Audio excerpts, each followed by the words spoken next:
Merhabalar, kanalıma hoş geldiniz. Bugün sizlerle beraber salaş süveter öreceğiz. Süveterimizde zırh modelini kullandık. Modelimizin görünümü bu şekilde. Ve süveterimizi küçük bir parçayla nasıl yaptığımı anlatacağım. Görmüş olduğunuz gibi sade renkle de bu şekilde görünüyor modelimiz.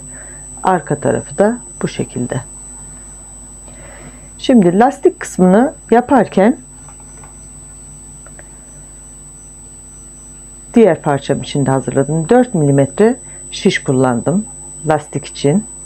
Model uygularken de bir tane 4 mm, bir tane de 9 mm'lik şiş kullanacağız. Yani bir ince bir kalın şiş kullanarak şu ortadaki modeli uygulayacağız. Sonda yine 4 mm şişimizle lastiğimizi öreceğiz. Bu modelde isterseniz lastik uygulamadan direkt model de yapabilirsiniz. Öyle de şık duracağını düşünüyorum. Bu arada süveterim için ben 120 ilmek aldım. Görmüş olduğunuz gibi bir ters bir düz lastik ördüm. 1 2 3 4 5 6 7 sıra örmüşüm. İpim şöyle sarım kiloluk iplerden. Yani çok fazla ince bir ip değildi. Bir de süveterim ben burada sade, yani karışım olan bu ipten, diğer tarafta da farklı bir karışım ip daha ekledim, sıra sıra ördüm. Bunu iki yönlü de kullanabilirsiniz. Kol kesimi ve yaka kesimi yapmayacağız. Dümdüz öreceğiz ve diktiğimiz zaman süveterimiz oluşacak. Sadece kolumuza gördüğünüz gibi bu şekilde lastik öreceğiz. Lastiğimi biraz aşağı doğru eksiltme yaparak ördüm. Burada şu kısım koldan daha kısa. Yani burayı 3'e böldüğünüzü düşünün. 1 2 3. 3'te birini burada bırakacaksınız. 3'te ikisini burada. Model böyle çok açıyor, çok aşırı salaş duracak bir model olacak. Resmini de zaten ekleyeceğim. Siz de göreceksiniz. Şimdi 4 mm şişimle lastiğimi ördüm. Gördüğünüz gibi birkaç sıra.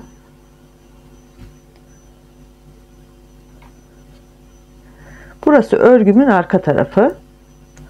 Burası da ön tarafı. Şimdi ön tarafında ince şişimizle örüyoruz. Arka tarafa geçtiğimiz zaman kalın şişimizi kullanacağız. Bu şiş numarasını ben biraz büyük tuttum. Dilerseniz 7-8 de kullanabilirsiniz. Ama ben deliklerin iri iri göz göz durması için bu şekilde çalıştım. İlk ilmeğimi örmeden alıyorum. Modelimize başlıyoruz. Modelimizde zaten bir ters bir düz. Sadece düz ilmekleri alırken dikkat etmeniz gereken, ben normalde bu şekilde ilmek alırım. Bu şekilde almıyoruz.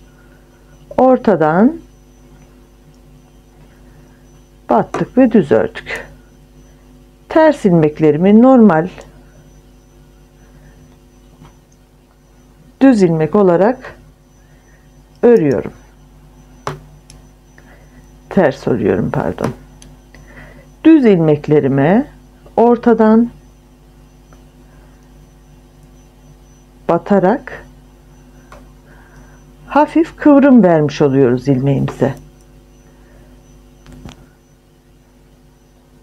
Tersi ters ördük.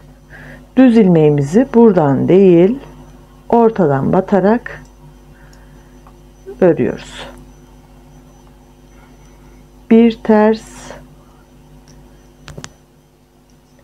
bir düz. Şimdi burada bir kalın bir ince şiş kullanırken biraz zorlanabilirsiniz ama örgünüz ilerledikçe biraz daha alışırsınız.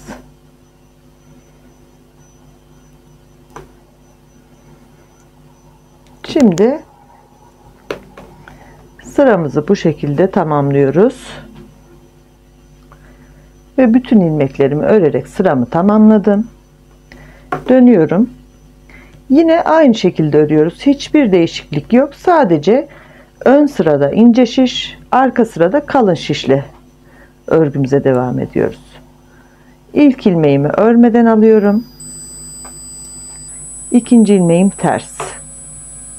İlk başta bir iki ilmeği böyle tutun. Çünkü ilmekler uzun olduğu için büzülmesin. Düz ilmeğimize buradan değil, ortadan arkaya doğru batarak düz ördük. Ters ördük. Düz ördük. Ters ördük. Yine diğer sırada yaptığımız işlemin aynısını yapıyoruz. Şimdi kalın şişten ilmeklerimizi aldığımız için oldukça rahat örebiliyoruz.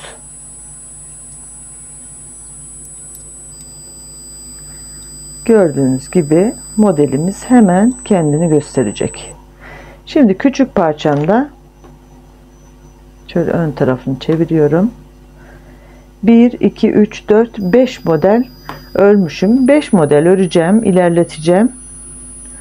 Daha sonra lastik kısmını öreceğim ve nasıl diktiğimi ve koldaki lastik kısmını beraber öreceğiz. Örmüş olduğum iki parçayı bu kısımlardan dikerek birleştirdim. Gördüğünüz gibi burası yaka olacak. Yakayı biraz geniş bıraktığımız zaman kayık yaka olacak. Rahatça giyebileceksiniz. Şimdi kollar için yapmış olduğum lastiği beraber yapacağız. Şimdi ipimi alıyorum. Bak şöyle 3'e bölelim. Şuradan başlayalım.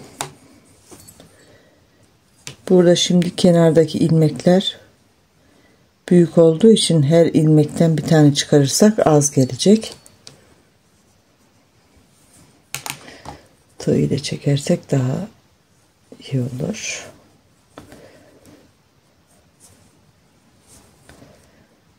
İpimi buradan bağladım.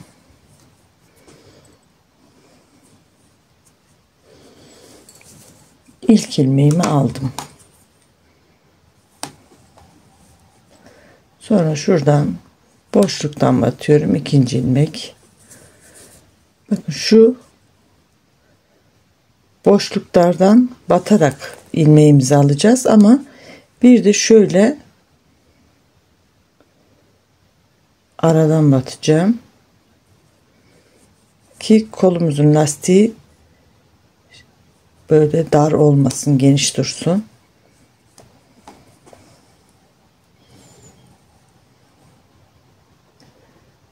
Şimdi buradan alıyorum. Şu aradan herhangi bir yere bakın şöyle iki ipin arasından batıyorum. Dar bir kısımdan.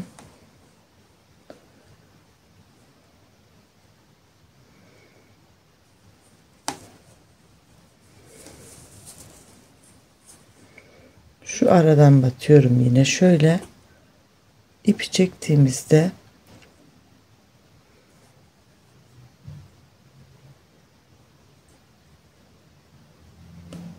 şu kısma batıyorum. İpin arasından da geçirirseniz yerinde sabit olacaktır. Yani maksat şuradaki uzun ilmekten bir tane çıkarıyoruz. Bir tane de buradan takviye olarak çıkarıyoruz.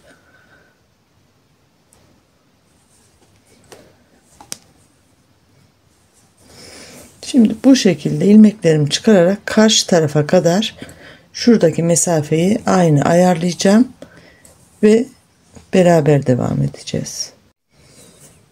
İlmeklerimi hazırladım. Şimdi birebir lastik örüyoruz. Başlangıçta yaptığımız gibi örgümüzde. Bir ters bir düz.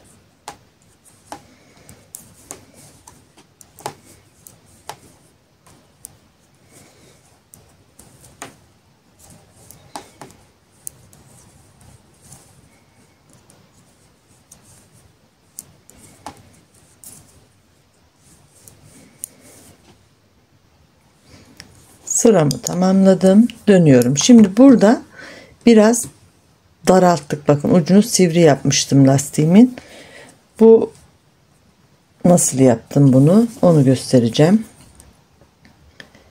Şimdi bu sırayı yine birebir lastik olarak örmeye başlıyoruz.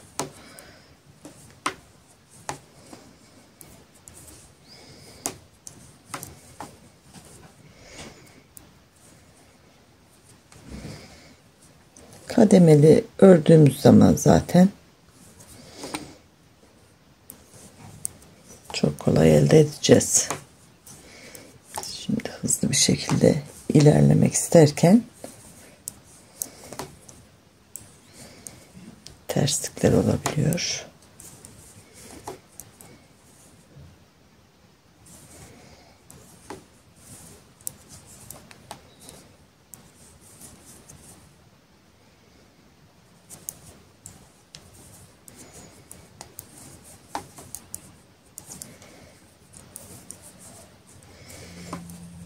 Mesafe kısa diye sizleri biraz oyalamış olabilirim.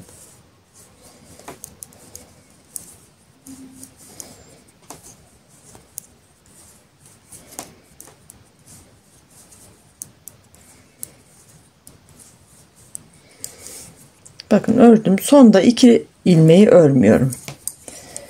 Dönüyorum. Yine burada da ilk ilmeği örmeden aldım.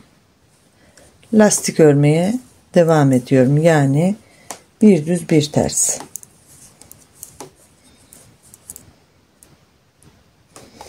Bu 2-2 bırakmayı 3 defa yaptım. Şimdi yine sizlerle de beraber yapacağız.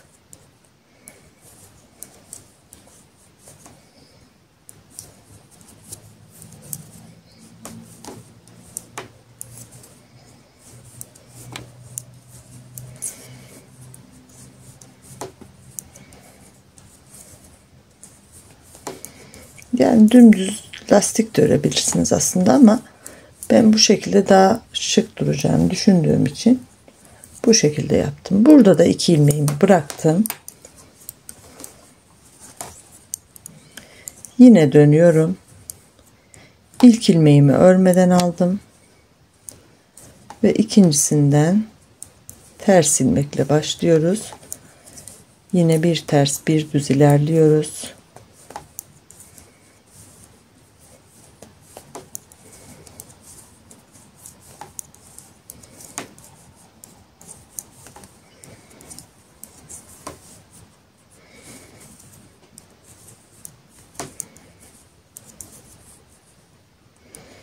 Çok severek giyeceğiniz, örmesi de çok basit bir süveter. Daha doğrusu çok salaş olduğu için böyle kollarınıza doğru inecektir. Kısa kollu bluz gibi bile durabilir. Bakın 2'yi önce bırakmıştım. Şimdi 2'yi yine bırakıyorum. 4 oldu bıraktığımız ilmek sayısı. Tekrar dönüyorum. Örmeye devam ediyorum. Bu tarafta da 4 ilmeğimi bıraktım. Dönüyorum. Sıradaki ilmeğimi örmeden alıyorum. Yine lastiğimi örmeye devam ediyorum. Lastiğimizin ilmekleri zaten arada kalanlar azalmış oluyor. Bu şekilde daha hızlı ilerliyoruz.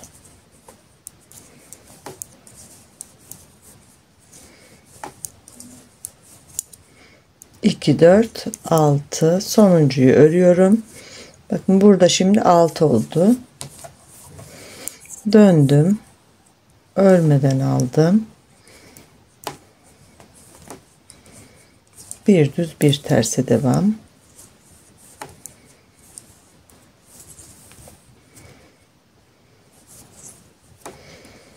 Buradaki kolumuzun lastiğini ben başlangıçta ördüğüm lastiğin boyutuna göre ayarladım.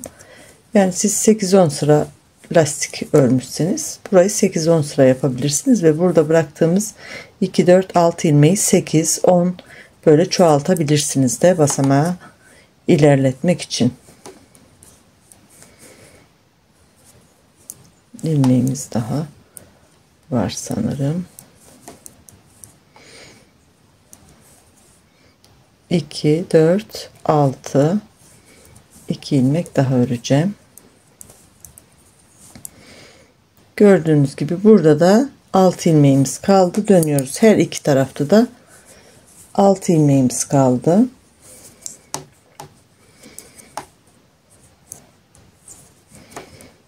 Buradan örerek sonuna kadar gideceğiz şimdi.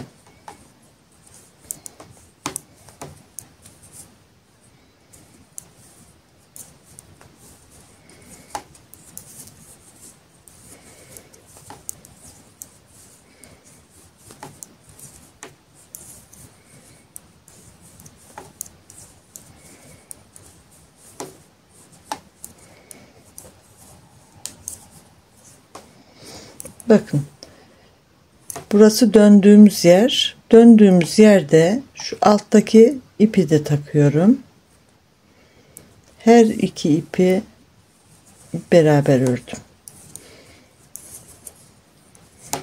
Yine dönüş yerimiz. Şöyle bu ilmeği de takıyorum. İkili olarak örüyorum. Burada basamağın ayırt edilmemesi için, yani başka burada görünmeyebilir ama başka yerlerde de uygulayabilirsiniz bu tekniği. Basamak basamak durmaması için. Yine bakın, bir önceki ilmeği de takmış oluyoruz ve ikisini beraber aldık.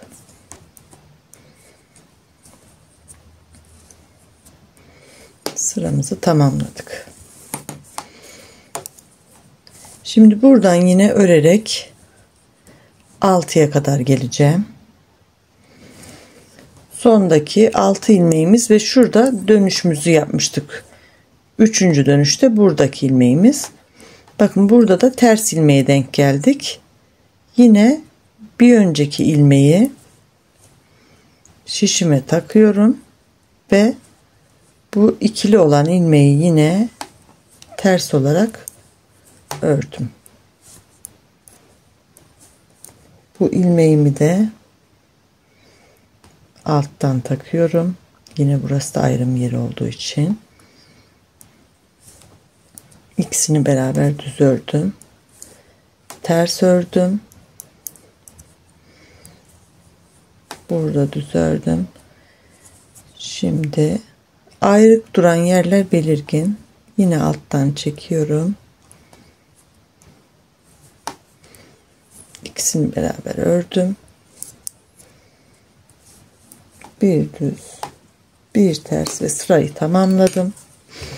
Şimdi ilmeklerimi kapatırken ben tığ ile kapatıyorum. Çünkü tığ ile çok hızlı oluyor. Ama sıkmadan. Ne gevşek bırakacaksınız ne sıkacaksınız. Sıradaki ilmeğimiz ters olduğu için ipi öne aldım. Ters ilmeği tığıma aldım.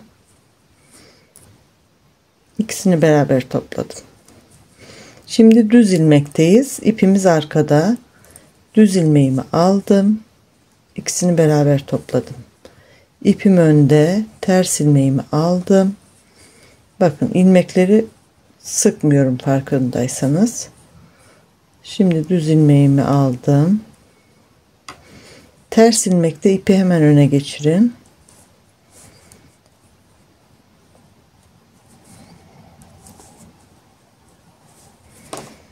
Gördüğünüz gibi ne kasılsın ne de kendini bıraksın, gevşek olsun. Bu şekilde yaparak tüm ilmeklerimizi kapatıyoruz. İlmeklerimi kapattım. İpimi biraz şöyle uzun kesiyorum. Küçük bir yer dikeceğimiz için. Bakın, bu ilmekleri, yani kolun lastiğini örerken kenar dikişini kesinlikle yapmayın. Çünkü böyle düz öremezsiniz. Misinalı şişle dönerek örmeniz gerekir. Yine aynı şekilde burada da lastiği önce örün.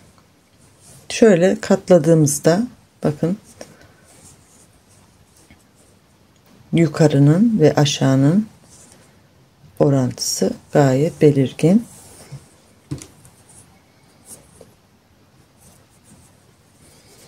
Burada da şöyle tersten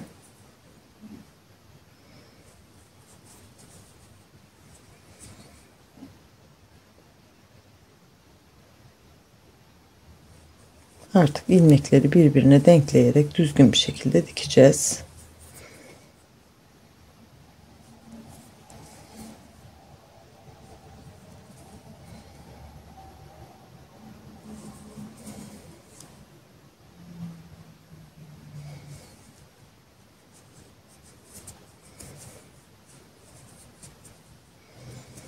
Şöyle çevireceğim.